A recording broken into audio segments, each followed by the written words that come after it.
Hi, this is John again for Outstanding Poker.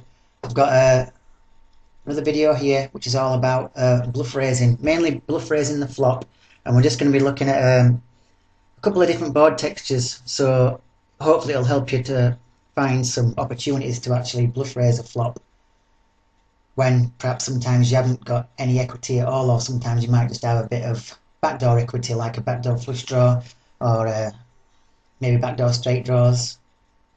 It's usually better to do it with a bit of equity because then you obviously there's a chance that you might hit a couple of runners and end up with a big hand and get paid off big time. So first things to consider out when we're going to bluff raise a flop is the type of opponent, because we don't want to be doing it against these ATM type players, because they're just wanting to get to showdown all the time. So if we're going to be bluff raising the flop against them, it's just a complete waste of money, basically. So we just don't do it against that type of player. We also need to look at board texture. This is massively important because, as you'll see, I'm going to show you a couple of our board textures later on. We're going to look at the difference in the percentage of time that this actual raise is going to work for us. Also, we need to represent a credible hand. Let's say the flop's king high, fairly dry. Does the king hit our range? If he does, then we can represent that and perhaps raise somebody off a better hand than what we've got, if we've got a really rubbish hand. If I've just mentioned, if we have some backdoor equity is better.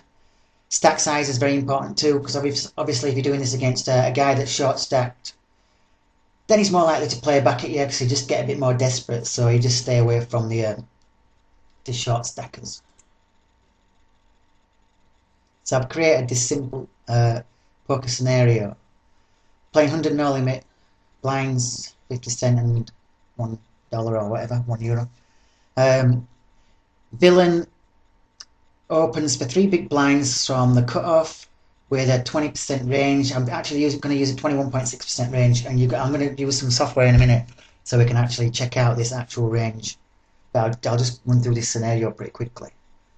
And then we're the hero, and we're going to call on the bottom with 8-7, and everybody else is going to fold. So now the pot is 7.5, because that's including the blinds as well. Obviously, every now and again we can 3-bet this hand versus this particular player. This particular player that we're going to be doing this against is going to be like a fairly standard reg who is pretty aggressive. This particular one, we're going to say that he actually calls his 3-bets a bit too wide, so the type of hands that we should be 3-betting versus this type of a player, because he's calling too much, is just pure value hands. So against this guy, we just want to be 3-betting value hands and not 3-betting a hand like this, because he's going to call, and we're going to say that when he's in a 3-bet pot, he does actually fight for it a bit harder. So we really want to kind of see a flop with this, because another thing with this guy is we're going to say that if he does hit a top pair hand, he does stack off a little bit light. So rather than getting involved in a aggressive 3-bet situation, we're going to call and see if we can flop a decent hand and then try and stack him.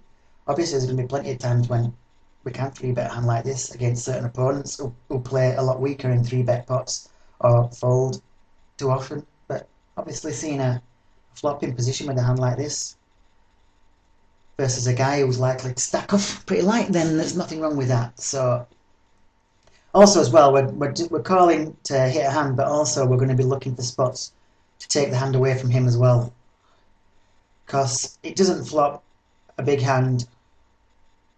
Well, it flops a big hand rarely, basically. So we can't just be relying on waiting to hit a big hand and seeing how much money can win. We do have to look for spots where we can actually steal with it as well, post-flop.